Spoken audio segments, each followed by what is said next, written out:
Hello, and welcome to A Word of Hope on Wednesday of the fourth week of Lent. I want to repeat what Brother Joe said on Sunday, that we are so excited that not only are we in the fourth week of Lent, but we are beginning the fourth year of A Word of Hope. It's hard to believe that this much time has passed, and we have been so honored to be able to be with you through A Word of Hope.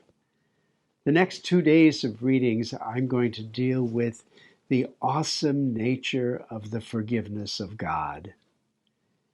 We are in the season of Lent where sometimes we spend a little too much time wondering, what am I going to give up? And these 2 days talk to us about the love of God and try to redirect our thoughts and our wonderings a bit away from us and more toward the God who can't help but love us.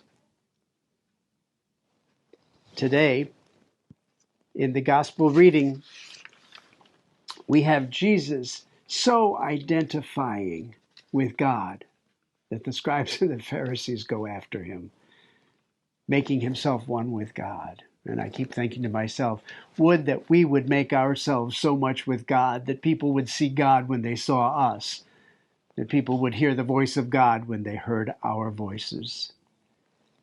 And I believe that the reason Jesus so identified with God was because of the power of God's forgiveness in our lives.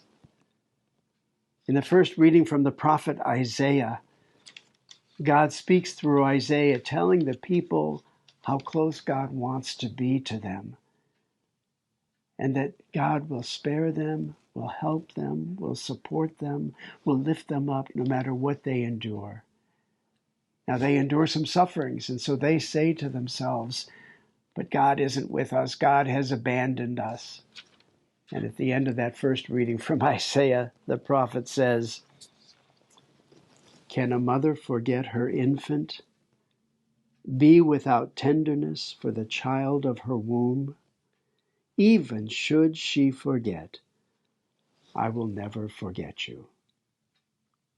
My friends, let us not spend too much of our Lent time thinking about what we're giving up. Let's spend more and more of our Lent time thinking about this awesome God who can't help but forgive us, who refuses to forget us, no matter what we ever do. We will always be God's. God bless you.